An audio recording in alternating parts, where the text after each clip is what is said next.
Tonight, the Middle East a tinderbox.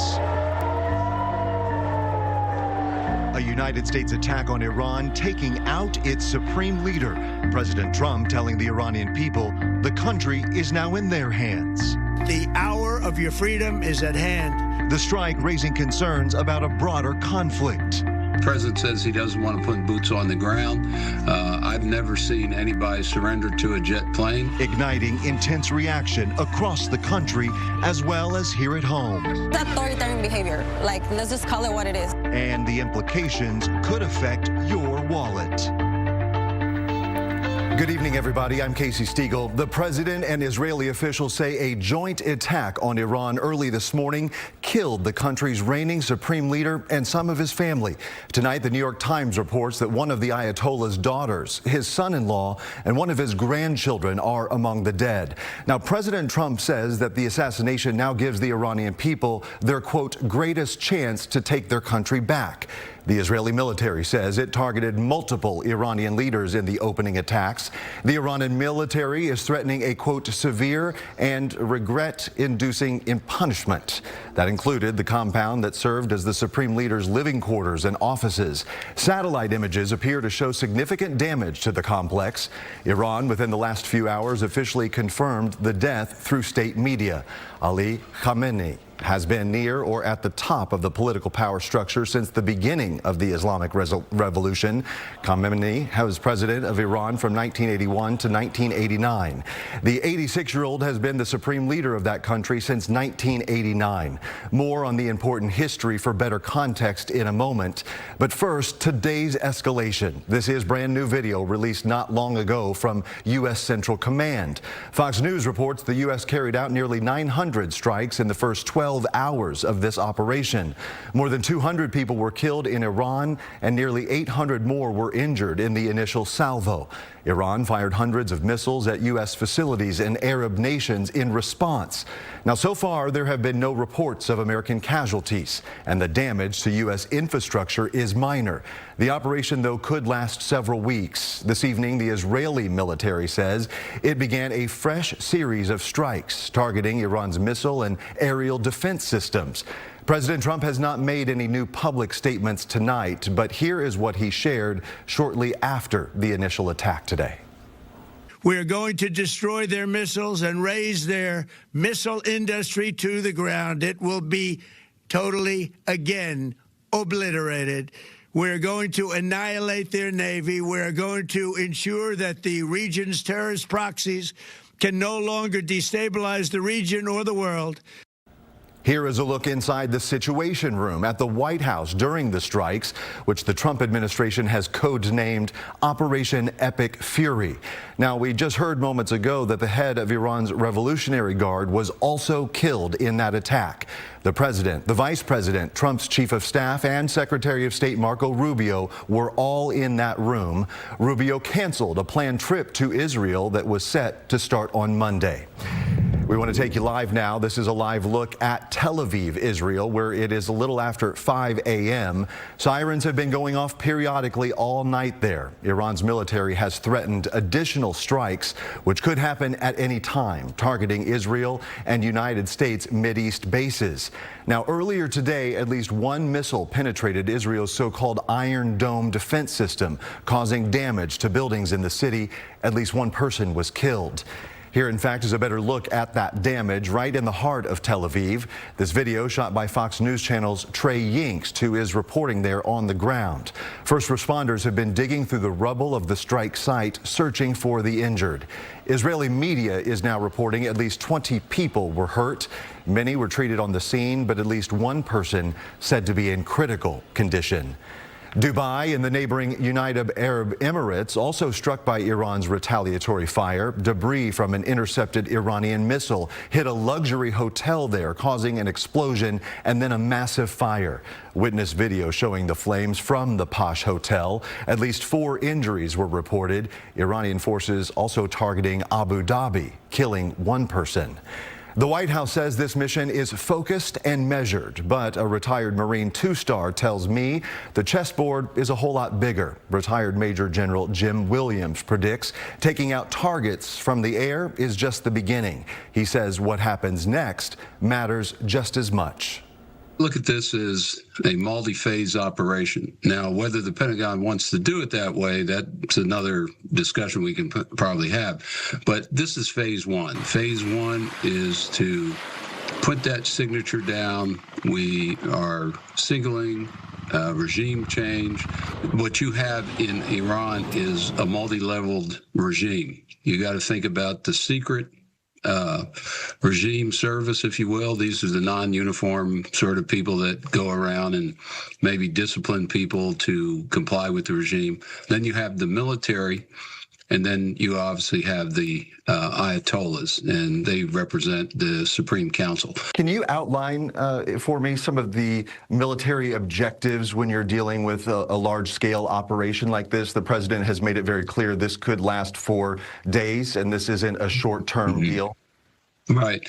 Well, a task force like we have, 2 aircraft carrier groups, essentially, with their current armaments and supplies, they could probably last 3, 4, 5 weeks without supply. But after that, they would have to have resupply. But I suspect that they'll have some level of resupply to sustain themselves, because you have to have fuel to keep the planes flying, the ships moving, all of that. And then, the president says he doesn't want to put boots on the ground. I've never seen anybody surrender to a jet plane. How about the tactical challenges that not only the pilots are facing, but if we do get to boots on the ground, tactical challenges in the region and with this mission specific? Well, one thing we always have to think about comparing Iraq and Afghanistan to Iran. Remember, the land mass is 3 times the size. Right. It has what they call cross compartmentalization, where you have mountains, rolling hills, and that usually requires infantry. And so from a tactical standpoint right now, it's an air war. And that is suppress air defenses, destroy military capability, and some of the political capability. And that's kind of been done already.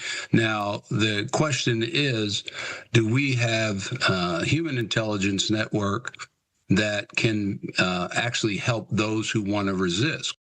Incredible insight there, and you can catch my full extended interview with Major General Williams over on our website, fox4news.com. Reactions are pouring in from all over the country, protests against the attacks as well as celebrations for hope in Iran.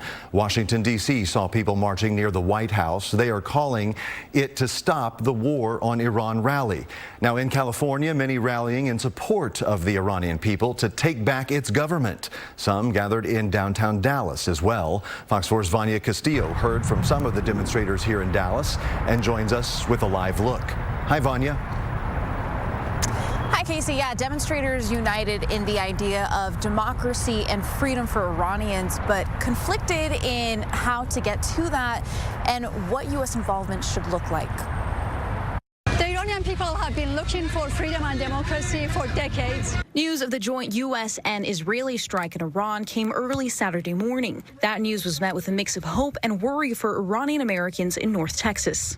So as long as the regime is in power, the terrorism continues, the nuclear program continues, the missiles program continues. So the real ultimate solution is to change the regime by the Iranian people and the organized resistance. And then came the news from officials that Iran's supreme leader and other Iranian leaders were killed in the strike. If it is true, we are very, very happy because he has made crimes against humanity. I would say the whole regime would crumble because that's how dictatorship works. It's just they're on 1%, and hopefully we will have a free Iran. But not everyone at the rally hosted by the supporters of the National Council of Resistance of Iran in downtown Dallas agreed that the attacks were a path forward. I love human rights. I don't like when, people lose their lives because we were going to send the soldiers and they're starting a war. Some demonstrators say Congress should have approved any conflict started by the United States. Like, it's authoritarian behavior. Like, let's just call it what it is, you know, and it's scary. The president is operating under laws that grant the president some powers to bypass Congress for targeted military operations. Previous presidents, including Biden and Obama, have used the laws for counterterrorism operations in the Middle East. Another Iranian American we spoke to says the change has to come from within Iran itself. We need boots on the ground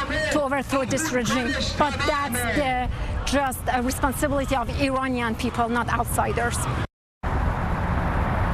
And look, there's still a lot of uncertainty about what happens next, but one thing that every person that I spoke to said is that they are praying for the people of Iran. Back to you, Casey. Yeah, we all are collectively. Fox 4's Vanya Castillo reporting live for us tonight. Vanya, thanks so much.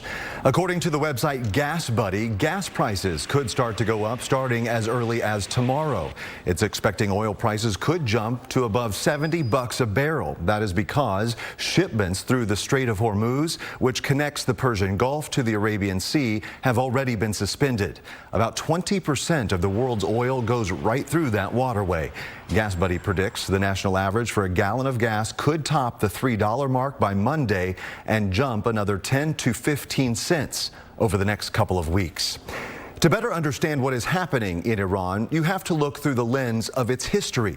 Iran and the U.S. have been at odds now for nearly 50 years. The Islamic Revolution in November of 1979 deposed the Shah of Iran, a regime that was friendly to the United States but installed hardline Islamic religious rule. Well, those revolutionaries took over the U.S. Embassy in Tehran and took dozens of people hostage. 52 of those hostages were held for 444 days until they were released on January 20th, 1981, the day that Ronald Reagan was inaugurated president. It is well accepted that Iran is a major sponsor of terrorism in the Middle East and elsewhere. It's also a huge country in sheer size. Iran is more than 3.5 times the size of Iraq. It's more than twice the size of Texas. It has a population of more than 90 million people. Texas has about 31 million. And because of that, it creates a far more complex military and political test for U.S. forces. While President Trump has encouraged the Iranian people to take over their government, toppling the current regime leaves a vacuum, and it could be a struggle for any person or group to bring that country together. We will have continuing coverage as the military operation continues in the Middle East. You can find the latest updates on air and online at fox4news.com and through the Fox local app. Later in the broadcast, we will have more reaction from all over the world, as well as reaction from one Iranian currently at the center of the conflict.